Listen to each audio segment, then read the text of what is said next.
Hey, you guys. I don't like that at all. Hey guys, welcome back.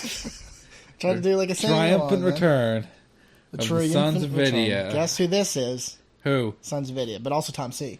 D. Marks over here on the other side of the couch area. Guys have returned. Pleasant hue of brownish brown. Brownish brown. My white skin melanin is enhanced. Right? Is that what that is? Yeah. I'm enriched by the sun's enrichment. You're soaking in vitamin D. Absolutely. That's why I'm so happy, but also so milky. Yes, that's true. Absolutely true. Guys, I'm back from vacation. I took a long trip. Yeah. We're back and ready to go. This guy, he's stretching. You know why? Yeah, that was a stretch. That was not me trying to do a funny voice on purpose. You got to be limber to do a podcast. We all know. You got to do your podcast stretches. Did you do them today? No, not yet. Just finished up the last I'm doing them on air. That's the problem. Okay. Do we all know that the podcast stretches are physical and mental? Well, yeah, because you're not just stretching out your vocal cords. No. You're stretching out cords. your vocal muscles and to your vocal limbs as well. But also your brain things. Yeah, your brain muscles. Talk for an hour. Because you got to think about talking, guys. It's not subconscious, man. No, it comes straight from up here. I'm pointing at my head, but you can't see it. Guys, do you wish there was a visual component for stuff like that? Face cam for the podcast. It'd be a sort of... It's not happening. A sort of 2D podcast where you could see people, too, in addition to hearing them. Wait, how was that 2D? There's two dimensions to it. Seeing and hearing. Two senses, not dimensions. A 2S podcast. There you go. Because you might not know that he was pointing at his head when he was talking about his head. Yeah, but I said I was pointing at my head. I know, but it's kind of... I spelled it out. It's theater... S-P-E-L... It's theater of the mind when you do that, but it could be theater of the theater if we did it the other way. Yeah, well, we already did do one live show. It was a major success. That's true. Did you guys come to Sydney, Australia for that? It's okay if you didn't. We don't feel bad. It was only the 10th episode. How would you know? Yeah. We didn't do a 20-episode anniversary. Yeah, that's true. We can't do it every 10 episodes. No, I feel like that would cheapen it. Yeah, it absolutely would cheapen it. Yeah, that's why I said it. Guys, welcome to the podcast. We are a video game podcast show. Yes, we are. Would you say we're entertainers? I'd say we're infotainers. Just say we're entertainers. I said infotainers, and I meant it. I don't feel like this is an infomercial. No. Why does it have to be an infomercial? Because what's an infotainer if they're not someone who does a funny infomercial? It's someone who brings information in addition to entertainment, like Bill Nye. Really? All right. I want to be in those ranks. I would say that Bill Nye is an infotainer. I would absolutely say that too. Same thing with the Mythbusters. Yeah. Or an Alton Brown. I don't know who Alton Brown is. He's a chef, a popular chef. I did know that. Sorry, everybody. Yeah, I'd say those are infotainers because they're bringing you the comedy and the gags and the goofs. Guys, anyway, I took a nice long break. I didn't star in a movie like Dee did that one time. I did see some movies. I saw Batman and I saw The Campaign. Spoiler about Batman. He's Batman. I heard at the end of Batman, Zach Galifianakis wins. Yeah, but only because Batman resigns. Oh, wow. That's a twist. Spoiler alert for both the movies. Twist. Skip that part. Yeah. Anyway, yeah, I did that. You went to one of those theaters that didn't have a wall in between them, so you saw both the movies at the same time. That's an interesting idea. Let's market that as the Sun's Theater. Dude, you play Wizard of Oz in one theater, and then at the right moment in another theater you start playing Dark Side of the Moon. And I actually kind of like the idea of a theater you go to just to listen to music that's like a CD. That's got a lot of potential. Well, some of the movie theaters I've been to, they do like they'll actually show like operas in addition to like movies. Guys, you know what I always wanted to do is I wanted to have an opera. No, write an opera. I want to be so rich. Star in an opera. It doesn't have to do with Look at an opera. Doesn't have to do with opera. Say the word opera 12 times as a Frenchman would say it. I absolutely did want to do that, and then I did it. Great. Anyway, no, what I was secretly dreamed of was like being so rich that I could have like a library where there's always like a pianist performing. I always thought that'd be nice. And then people would come there just to hang out and listen to music and feel smart. Yeah, maybe this is just my poor mind thinking, but like, Could that not be achieved through also like some kind of sound system? It's different when there's an actual guy there and like comfortable chairs and stuff. Yeah, but it's more of a place to read than it is a place to get books. Yeah, but that's not the point at all. That wasn't the point I was trying to make. Point is, you could just have music be piping in through the entire place. I know, but people would really dig it if there was a piano player. Okay, can we compromise? A wax figure of a piano player while music is being piped in through the whole thing. Maybe for the Sun's library, but this is my personal philanthropist library.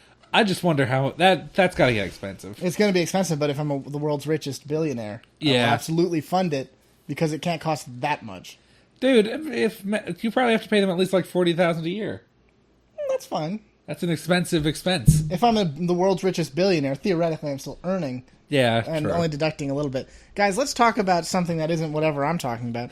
Yeah, we kind of got a little off topic there. So if you're a listener, and you're I assume that you are. If you're a loyal listener, regular listener, you'll know that I always play a game on vacation. Which, you know, I said it was probably going to be Final Fantasy X again. It was not, guys. And so I kind of want to talk about guilty pleasures, but we're not really going to do that. Why not? Well, I only have one. You got more than one. That's true. Because we share one at least. That's really true. Yeah. But this week, I played 17 hours of a game, and by week I mean in like 4 or 5 days. 17 hours of a game of vacation. Business week. A business week, yeah. That game was, I'm going to not pronounce it right. I think it's Recettear. It's a game by Carpe Fulgur. It is a game where you are a little girl who owns an item shop. And it is embarrassing to admit that I played it for that long. Dude, I bet a lot of people play that. It's a pretty popular game, actually. It's an indie game from Japan that was... it's translated by Carpe Fulgur.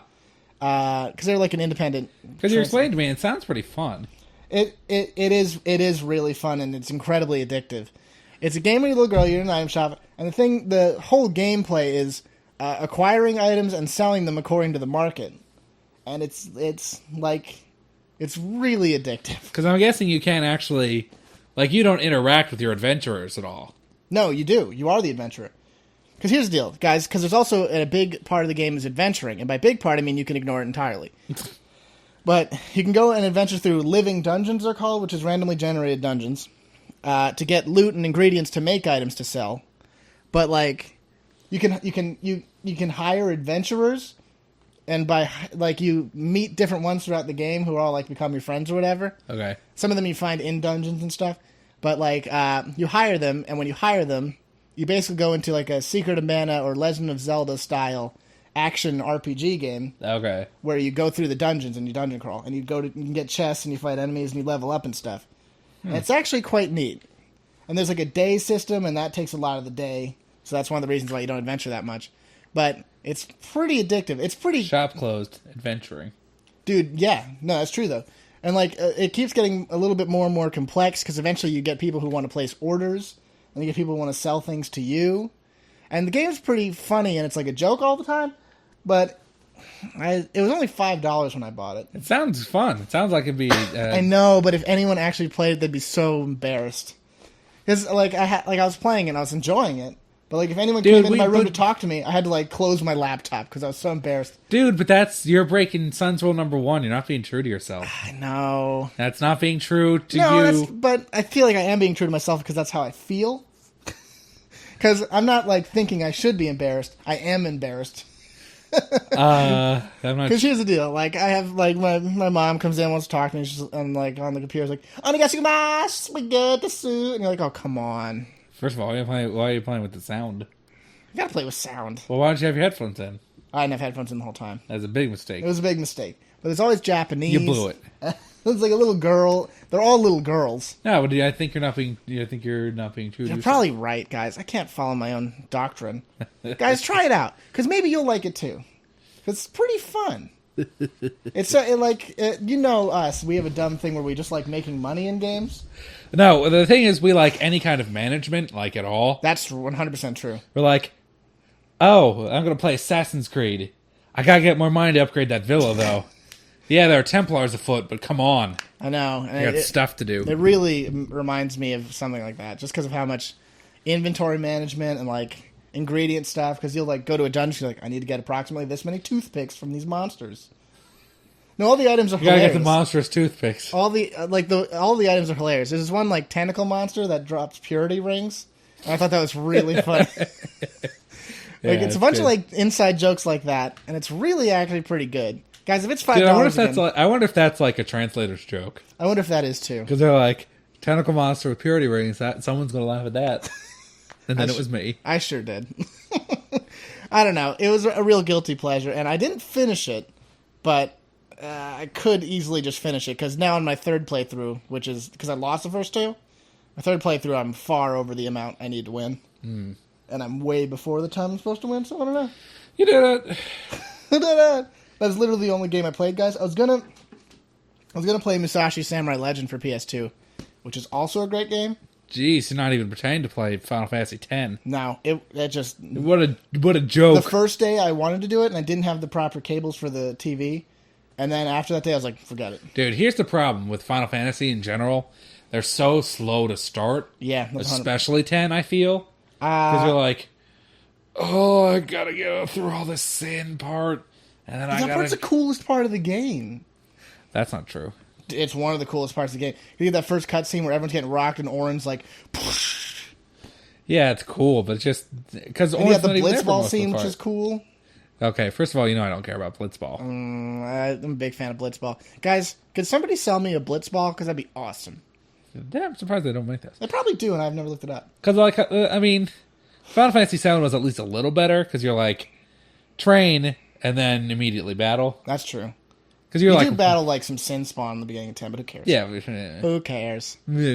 I don't know. Well, let's talk about guilty pleasures real quick. Video game guilty pleasures. Okay, well, I We're mentioned... not going to say guilty here because that's not a funny joke.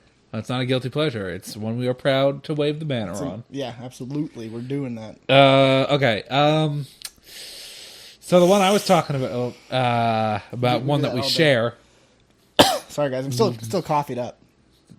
Coffeeed up or coughing up? I don't know how you'd say it. I'm not a linguist. Not a cunning linguist. Interesting. Go on. Anyway, guys, like I was saying, the one game that Tom and I share as a guilty pleasure is definitely Rumble Roses. Yeah. Yeah, we both know that's not a good game. Guys, I was telling him stuff before about dude. being embarrassed I gotta about tell you that other something, game, but it's okay to be a little embarrassed about guilty. Dude, here's the deal. I wanted to tell you this. There's actually this really cool game shop in Myrtle Beach where I went. It was like just like a privately owned one. It was in this mall. I forget what it was called. What was it called? The privately owned game shop? No, but they had like a bunch of cool stuff. They had everything that's cool. They had like every system ever. Okay. Every system's games ever. They had D&D books. They had comic books. They had action figures for everything. They had like a bunch of board games.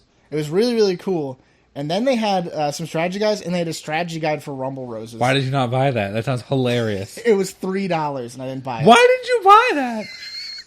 Because here's what wasn't in that guide.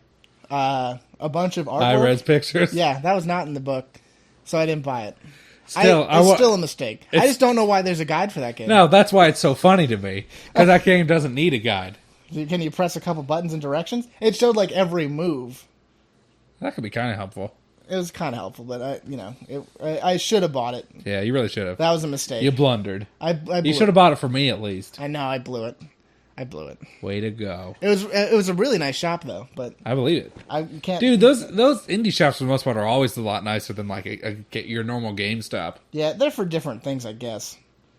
Because I guess a GameStop's more for the consumer and a store's more for the enthusiast. I guess, but I mean, like even It should all be for the enthusiast, I know, but well, even that one in the King of Prussia Mall that we really like. That's it was sort of like that, but 10 times bigger and with shirts and stuff. See, that's what I like. Yeah, I wish the store in Myrtle Beach was where I was. Yeah, but Said like Nightshade, and I wanted to buy it. It was like $4. I don't know why I didn't buy anything. no, you're not getting much for good reason. Like, They had Mercenaries 1 for like $7. I bought it for $5. I know. I was gonna say something, and then you already nailed it. Guys, I really wish there was more cool shops like that. But because like we have one near us, but I don't think it's as good. Yeah, well, the problem. I think the problem is the layout of the store. Yeah, that one's a little cramped. It's a little cramped. Cramped. A little grumped. No, it's a little cramped. You don't. There's not a lot of room to maneuver. I don't want to talk about game stores the whole time, but I could. Why not? Dude, don't stop making the audience aware of what we're talking about. That's true. You're making them too aware of themselves. I guess. I don't know. It was a really, really cool store. It was like the only thing that, the only store that I actually cared about. Because there was like a bunch of crappy stuff. It was too good for where it was. How about that? Well, I like the fact that it had like other stuff in it too. Yeah, it was like nerdy community. See, I like that. There aren't enough stores like that around here. But like I like those kind of like catch-all stores. But I worry that a store like that's doomed to fail. Why? I don't know. I feel like there isn't that much profit to make there. Well, I don't know why. Was there a GameStop in the mall? No. I don't know. I think it'll do fine then. Yeah. Because it's probably the only GameStop near that area. No, there's one a couple of blocks over. But that was the only one in that mall. And that mall's only doing okay. Yeah. See? Because I worry about comic book stores that like making money, you know? Dude, There's a comic book store near us that we really like too, but I always think they're going to go out of business. I don't know. I think they're doing pretty good. They've been there for literally my entire life, which is outrageous. Yeah. But how do they do it? How do these people stay in business? I mean, I guess the whole thing. Now I'm playing Recettear too much. I'm wondering about businesses. Business. Now, because I think the things you just get a loyal customer base. Mm-hmm. That's going to stick with it. That's probably true. But how much money can you really make on comics and stuff? Like, do they get them super cheap when they buy them? Well, yeah, obviously they must. They must. Oh, dude, that store also had like a bust or like an action figure of one of the characters from Tarot Witch of the Black Rose Witch. That was probably something. I would really wanted to buy it, but it was like $70. Action figures are so expensive for no good reason. Yeah, well, especially I would have bought that. Especially the figure ones. I think it was a bust. Because remember, like the little figure that John bought at Otacon was unbelievably stupid. That was $90, and it was like 3 inches tall. Wasn't it like $120? He talked it down. It was At least that's what he said. It was nothing. I'm sure he'll enjoy it, and I'm glad he enjoys it. But man, that was expensive for nothing. No, it's funny because like what is the price on action figures? Why is that so high? Because I think it's a case of like if they're more specialized action figures, like because since they're not being mass produced, I would guess by and large, they cost more to make individual units as opposed to like a mass produced deal that has a factory devoted to creating your WWE action figures. I also wonder about maybe importing. And stuff like that definitely adds a lot too. Because I don't know. But no, the thing of it is like, I think they have to smuggle that in. Yeah, probably. Yeah, it's a smuggling thing. The thing of it is like, I remember having a bunch of Tenchi Muyo figures. That were roughly like that exact quality, and my mom got them like for $10 on eBay. I'm really jealous of you. I didn't know you had those. Yeah, that's awesome. I had. But why were they so cheap? Well, I have no idea. What was the guy? What was the evil guy? Kagano Cuts. He was in the very first series. He was in the second series too. Really? Yeah. I think you were close. I don't know.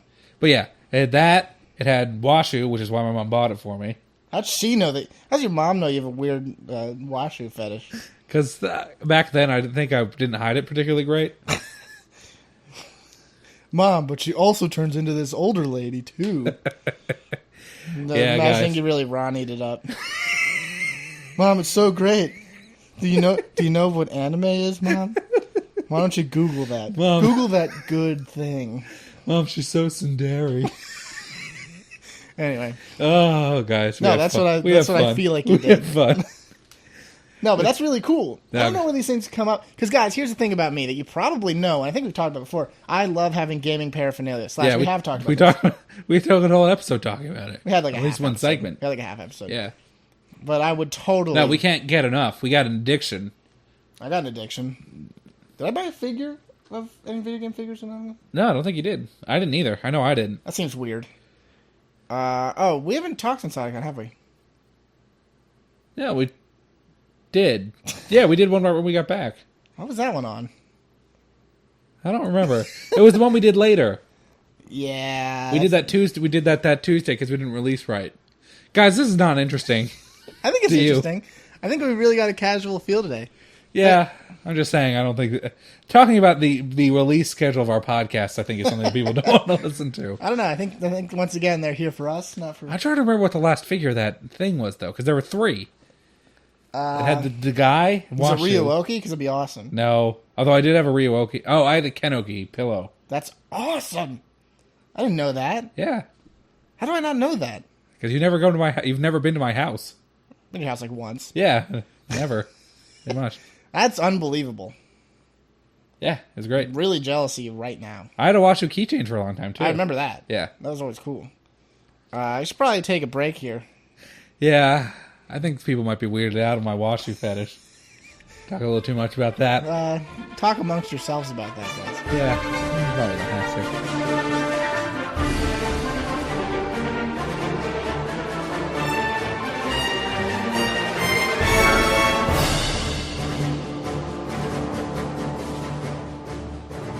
And we're back! We're black! Hey guys, did you enjoy that brief break? The brief breaks? Why am I coming up so much louder than you are? Because I'm just naturally more subdued. No, I'm at the normal levels now. Well, you basically, like, your mouth is a megaphone. And well, I did swallow. I swallowed a megaphone in kindergarten. And like Kirby, yeah, adapted its megaphone powers. Exactly. Dude, you could be like Mike. Dude, but then I only get 3 uses. Sorry. I only get 3 musics to use. Guys, did you ever play Kirby Superstar? It's really great. Go do it. Dude, isn't Nightmare in Dreamland the same game? Pretty much? I thought that was just a re-release. No, they did do a re-release for DS, but it's not. Okay. Nightmare in Dreamland is a remake of nothing. It might be a remake of something, but it's really great. What was that other one? There was 2 that came up for the Advance. I can't remember what they were. Nightmare in Dreamland wasn't Canvas Curse. It was... Are you sure it wasn't Canvas Curse? Yeah, because that was DS. I'm talking about Advance. Was it Kirby Spinball? No, was it... That's Sonic Spinball or Kirby's Pinball. Kirby's Pinball, that's what I was thinking. For Game Boy. No, it was like Kirby Strikes Back. Kirby Goes to the Store. Man, I'm not going to remember what that is. Sorry, guys. Kirby gets his oil changed. No, it was basically the same kind of game. Kirby pays his taxes. It's basically the same kind of game as Kirby Nightmare in Dreamland. Man, I'm not going to remember it. Anyway. Kirby files a complaint in court. I had it. I could look it up, but I'm not going to. Anyway, whatever. Kirby runs for office. Okay, listen. So what is special edition? So everyone knows what I did. What did you do over my vacation? Masturbated. You can't say that on the internet. Oh, right. No one talks about that on the internet. No. I watched your house. Right. You can't tell them that. They're going to try and rob me in the past. Wait, why? Wait, oh. You can't post on the internet that you're not at your house. But I'm at your house. You can't defend my house against these. Why not? The horde of our fans. Why not? First of all, they don't even know where you live.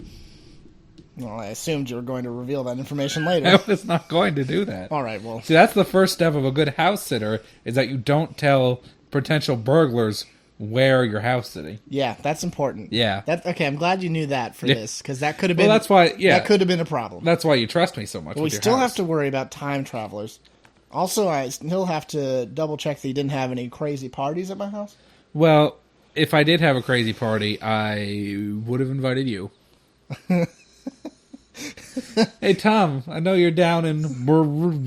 You should come on back up and come to the crazy party. We're having a crazy party at your house. Don't tell your parents. But you should come there, though. You should come to it and not tell your parents. That'll be great fun. I would love to come to that party. What would be at this party? Oh, everything. It would be like the next SonsCon, but at my house. Yeah, exactly. Because you had the Shigeru Miyamoto was there. I don't know if he was. Jessica Nigiri was there. Is that her name? You have, other people. Okay, so you didn't... All the favorites You are there. didn't have a party, is what you're telling me. Is her last name isn't Nigiri, is it? No, that's her last name. I don't know if that's her first name. I'm pretty sure it is. It's a J name. Pretty sure it is. Weird way you said that. I think it's a J name, I'm pretty sure. Yeah, I think so too. It's totally Jessica. I think you're right. I don't think Nigiri is her real last name. No. Maybe she wanted to make a sushi joke. I think she just really likes Japan a lot. And also, I don't know about that. I don't know. Maybe she is Japanese. Well, unfortunately, the Japanese no longer exist. Their lands were forested. Yeah. Overforested. Too much forests. Okay, so what else did you do? Oh, right. Okay, so guys. Okay, so we know that you didn't have a party. I had 12 parties. Oh, sorry. You had more than one each day? Yeah, I had roughly 2 a day. How do you know that the one party was done and the other party started? Because my parties are very strictly regimented, obviously. Obviously, yeah. I didn't Guys, know. 15 minutes for cocaine. You didn't get it in that 15 minutes? Too bad. Get out. We're on to bobbing for apples now. Go. Over to the tub. It's an 80s party for a 4th grader. Over to the tub. I got to clean up this cocaine and get it ready for the morphine injections. Oops. Hold on. Pin the tail on the donkey. Gotta get some of that. Good times. Oh, strippers. Wait, now it's time They're for also clowns. Now it's time for the clowns. They're also clowns. Anyway, go on. I'm sorry, I keep interrupting you with my stupid jokes. It's okay. It's like some kind of comedy podcast. Like is a strong word. I don't know. Anyway, guys. Somebody might think that. I started playing Company of Heroes. That was my Tom's on Vacations games. Company of Gyros. Company of Gyros. Also, I did a review for Bloodlust, the Vampire Shadow Bloodlust. Which you probably have seen. Yeah, it's a popular online thing. You should go check it out. But no, I started playing Company of Heroes, and guys, that is a game that's really cool. And a lot of people would say, the game's like 6 years old. Yeah, come on, cut me some slack. Who gave it to you as a gift? You did. Yeah. That guy. I had a gift card. He Steam saled it. Steam sales. There you go. Yeah, guys, the game is really cool. This is great. You should play it. Is that it? Yep, segment's done. Well, I mean, no, okay. I haven't played it yet, guys. I do have it. But the way he's describing it, in that it's really great, Yeah. makes me want to play it. Because, guys, here's the deal. Once upon a time, first of all, even before Once Upon a Time, Tom and I are big RTS guys. That's true. We love Ritz. We love rats. Ritz. Yeah, we do. Rats. Riches. Yeah, we love them. We love them. Like, RTs. you got your Age of Kings, great game. Age Conquerors, great game. Yeah, your Total Wars, those are grand strategy games, but they got RTS elements, and that's cool too. Yeah. I don't know why. Yeah, you're right. Like, yeah. You okay? You okay over there? Because no one would say a grand strategy game isn't also an RTS, right? Well, no, because it's inherently not real time. Yeah, you're right. Sorry, everybody. It is inherently not an RTS. I got to get on your level with this. I'm back here. But there are RTS elements in it, like in No, you're 100% right. Total Wars, because you have the battle. Everyone's with you, and I'm moving on now because I'm there too. Because it was my fault. You don't want to dwell on it. I got you. I got you. Yeah. So, also World in Conflict, one of my personal favorites, because that's a rad game. Rad game. That was a game where I was like, boy, the Collector's Edition box is really cool. What's this? Is a game produced by the History Channel. It's probably not going to be that great. And then there was a gem among not gems. Well, actually, is there any RTS games that we haven't liked? Think about it. We always like them, it seems. I never was a huge fan of Warcraft 2. I never played that. I played that briefly. I was never a huge fan. I much prefer StarCraft. Because I remember I played Empire Earth and Rise of Nations, and I was like, these are both fun in their own way. Empire Earth, now that I'm looking back, Empire Earth wasn't that great. I think Rise of Nations wasn't that great looking back. Yeah. Was that the same thing? They're two different games. Okay. Yeah. I'm confident they're two different games. I don't remember that much about each of them. Yeah, I remember Empire Earth being pretty mediocre. I don't remember anything about Empire Earth, now that I think about it. Yeah. So I think that's the sign of a not great game. I always confuse the two. That's definitely 100% true. Yeah, I can see that. But anyway, guys. So you got that stuff. Like I said, we love RTSs. They're great, etc., etc. We would do a Let's Play of them, but I just don't know how to do that. It just would be boring, I think. Because the thing is, we would both have to be like looking at stuff. Did you cut your hand seriously in the past 5 seconds? No, not to my knowledge. What is that? Your lipstick? Yeah. Okay. No, because like the thing is that like one of us would just have to be sitting there, like, watching the other, like, do a battle. And that's not impossible to get into, but I feel like that would be too slow paced. Because I feel like what the people would want is, like, a highlight reel of battles. A human highlight reel of Yeah, sorts. exactly. Yeah. You're like, oh, boy, check out this one part. That was awesome. Basically, yeah. Period. I don't know. That's what would happen. But we're big fans of RTSs. Yeah. We've done LAN parties Now before. that you got it. Now that you got the backstory. Yeah, so Company Heroes. Tell me how it is. How, like, what's... Oh, it's just great. No, I mean, like, because it's not like an Age of Empires. No. You don't build stuff, do you? Like a house. Yeah, you build stuff. You build houses? Not houses. You build factories? Yeah, you build factories and stuff. Really? Because how it works is a lot like... See, I didn't know that. There are points along the map that give you either manpower, munitions, or fuel. Or additional pylons.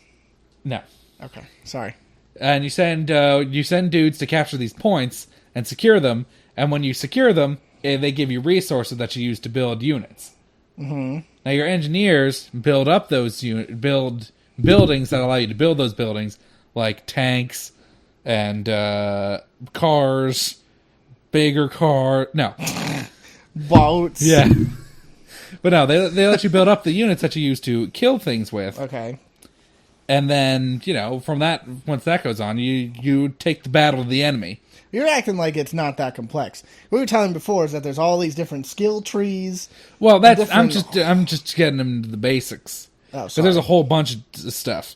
Because there's a lot in the game, guys. Because when I first played because think about like an Age of Empires or mostly an Age of Empires, but also in like Total War, is that for the most part your units just attack, like that's their skill. Mm-hmm. Like they charge the enemy, they shoot at the enemy, blah blah blah, etc. etc. Sometimes they yell at them. Yeah, sometimes they shout them.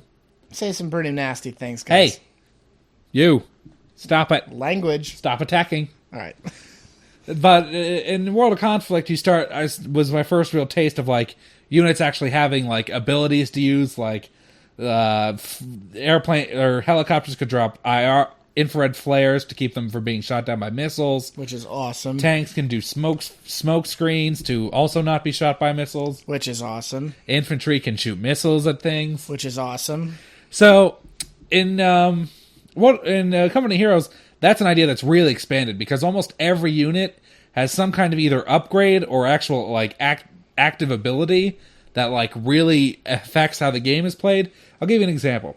The Americans, because I've only played the Americans so far. I'm probably missing out a lot on that. Yeah. But I've only played the Americans because I've just been doing campaign because I'm not brave enough to do online mode just yet. I wonder how active the online is. I checked out a few games. They were pretty populated. The servers seem pretty good. I wonder how active World in Conflict still is. I bet a lot of people still play that. These are very popular games. See, that's what I don't know.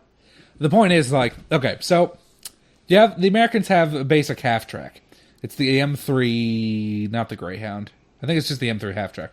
But basically what happens is it's useful for, you can load up infantry inside of it and have them move faster on the map and be protected against like small arms fire because they're, in a fun little car. A funny car, you might say. Funny clown car of sorts. Yeah. Military style clown car.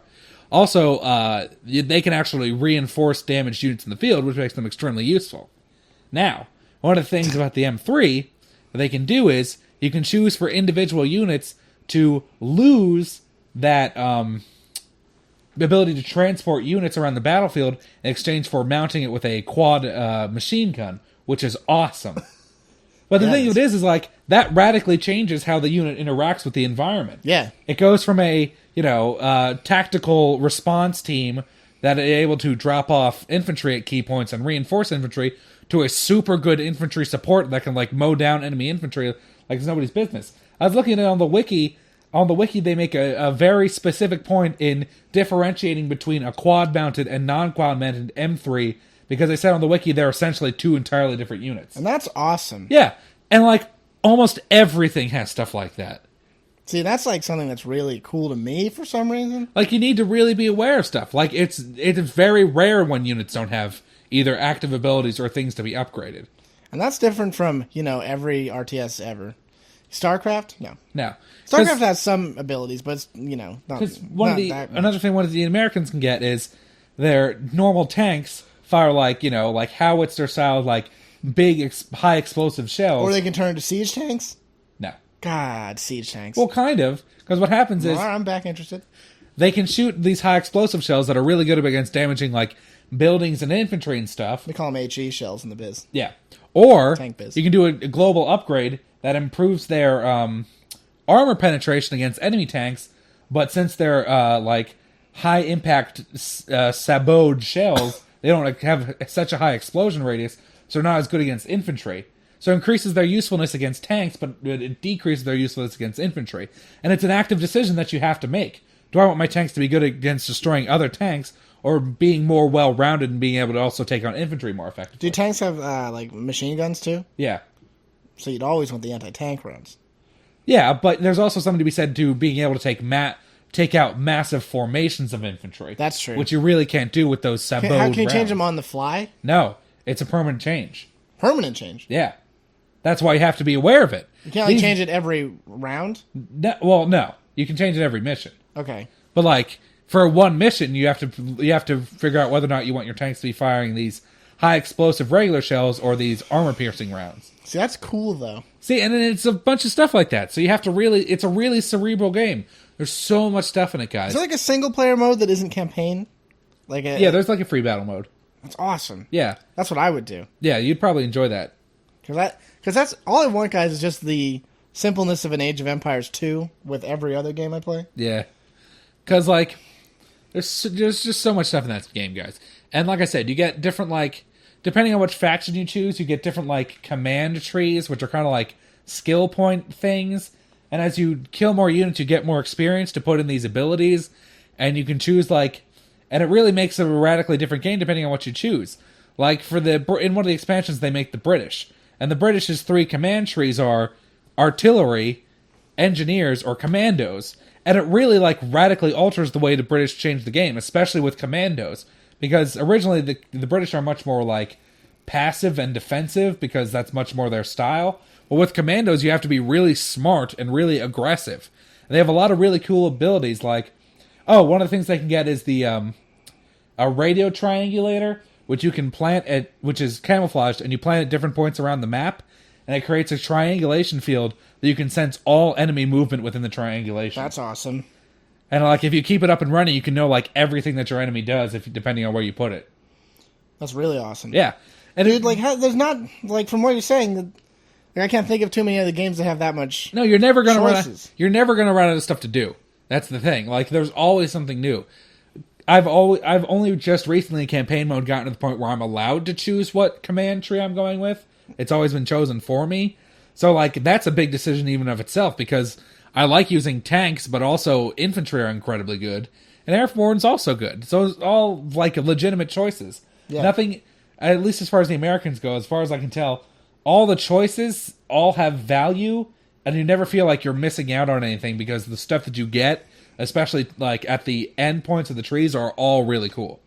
No, and I definitely am going to play the game. Yeah. Because here's the thing about us. We love World War II games. Yeah, that's true. 2, we love RTS games. That's 100% true. 3, we love sort of RPG-esque elements where we can choose things like that. Oh, dude, also, sorry, I forgot about this, guys.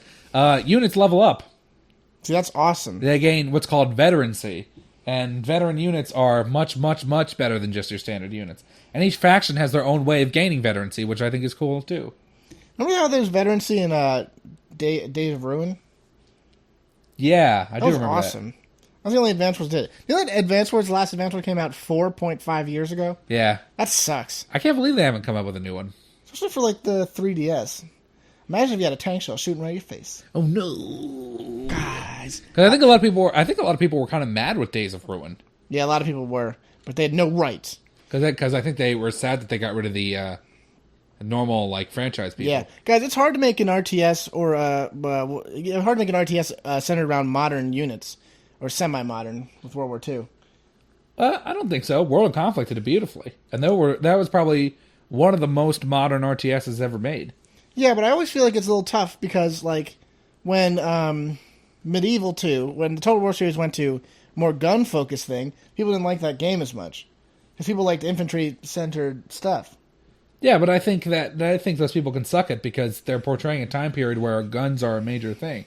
I feel like that Especially- limits the especially in- tactics a lot too in some things. Yeah, especially in Fall of the Samurai.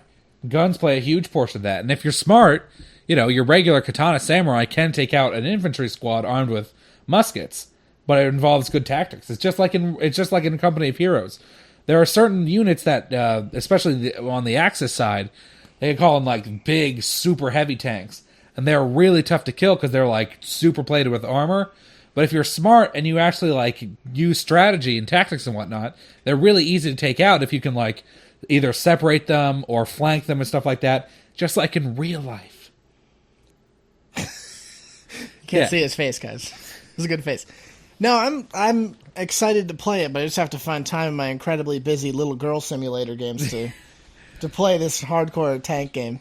No, because like the thing of it is, and probably the thing that I think a lot of people maybe wouldn't have the most amount of easiness into it is the fact that it is probably the most micromanaging game I've ever played. Like, can you compare it to anything? I mean, World of Conflict, you had to do it. Yeah, you did a lot. Because helicopters especially were really good at being shot down. That was a really important skill. That was their primary skill. Yeah, primary skill. The secondary was maybe shooting something. Yeah, maybe launching. That's how it is in BF3, by the way. Helicopters just flying targets. Sucks. Dude, but they're so good in World of Conflict, though. Because they're great at destroying enemy armor. They just rip through them. See, I wish that's how it was in BF3. BF3, they can't do any damage, they're hard to shoot, and then they're shot down instantly by everything. Nice. But no, because, like, especially in Company of Heroes, if you're not paying attention, your tanks will be killed. Because they can easily be flanked. Because the thing of it is, guys, most tanks have a lot of armor in the front in that game, but not so much on the sides and the rear. That's how real tanks work. Yeah. That's how it works in BF3 also. So if you get your anti-tank stuff to the back of a tank, it's going to be killed because they're just going to rip through it.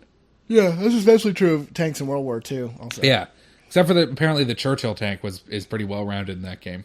That's because Churchill was well rounded. What? No. Sorry, guys. Wow. Yeah. Anyway, guys, I'm excited to try it out. Yeah, there's a sequel coming out in a couple months.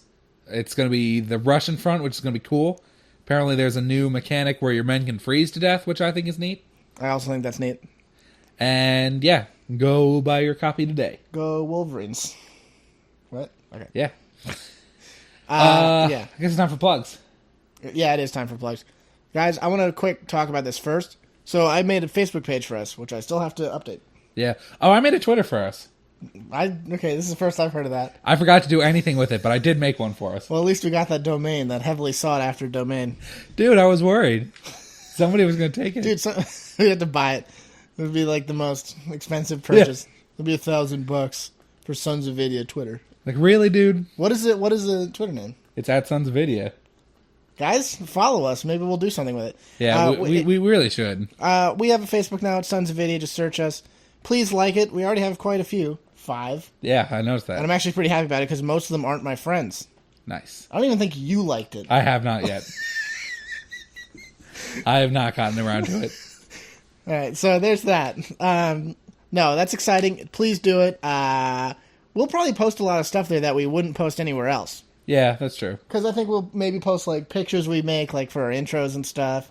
Maybe like projects we're working on that we couldn't necessarily put on the blog. Yeah. Yeah. Or we'll make like wallpapers or something. Who wouldn't want a SonsOfVidya wallpaper? I bet you some people would. Oh, dude, I got to seriously talk to you about this. I'm going to do it right now. Okay.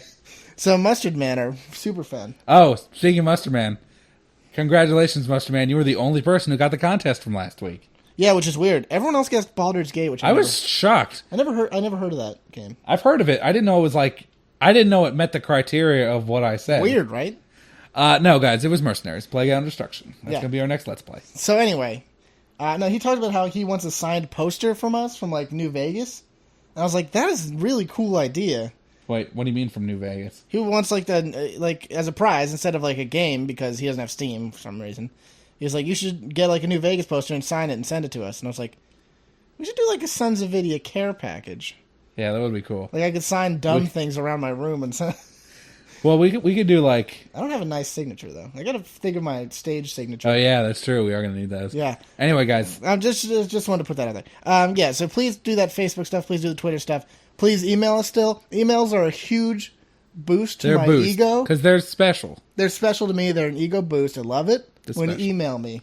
Because I read them and I say, these guys they're on the level. Yeah. Also keep on that YouTube page. I just did a fun review of a game. We might be doing more stuff like that. I actually really like how that review came out. Yeah. I had no part of it. That's why it's so good. I actually really did like it. Check out that review. Check out that game, too, because the game looks pretty decent. Yeah, you can give it a try. Give it a try. I'm working on a blog post, guys. I know. I haven't updated in a while. Working on a blog post. Please rate iTunes stuff. We have too many plugs from now on. I don't know. Yeah, just get on it. And since we said get on it. Get on it. Get on it. That means it's time for the world-famous SonsOfVidya Speed Reviews. Tom, this is the top 10 RTSs of all time. All time? All time. A lot of T's there. Number 10, Supreme Commander. Supreme Commander is a game where you have to make the supreme tacos at Taco Bell. Can you do it, or can you command people to do it? That much is unknown. So, question mark out of 10. Age of Empires 3. Age of Empires, your empire is now 3 years old, and you have to get it through the terrible toddler stage in order for it to grow into a proper adult. 9 out of 10. Tom, Medieval 2 Total War. Medieval 2 Total War is the second medieval age, which will occur in 2122, after the world has gone into darkness, and also the Iron Age again. So, 10 out of 10. Warcraft 3. Warcraft 3, you got 3 whole Warcrafts, and they're sailing along the War River, and you gotta watch out, because those rapids are really fast. 7 out of 10. Tom, Warhammer 40,000, Dawn of War 2. Warhammer 40,000K is the sequel to Warhammer 39,000K, and this time the war is no longer in the early stages of the night, it's in dawn. So it's a little bit easier to see, so 10 out of 10. World in Conflict. Great game, 9 out of 10. Tom, Sins of a Solar Empire. Sins of a Solar Empire is a game that I bought recently and have not played. I heard it was good. Also, you're in some kind of solar empire too. So 10 out of 10. Empire, Total War. In this game, you are in charge of the Imperial armies, and you have to help find the rebel bases on Hoth and Yavin 4 and eradicate them. 7 out of 10. Company of Heroes. Company of Heroes is a game I've never heard about. Don't think we just did a... Sounds bad. No. We didn't do a 20-minute segment about it because it sounds... They've never heard of it. How can we do that? So I guess it's a 100 out of 10. StarCraft 2. Come on. 1 was better than 2. Why wasn't 1 on 2? Well, come on. I'll give this list a 0 out of 10. 0 out of 10. All right, anyway, guys, thanks a lot. We'll see you guys later next week. Bye.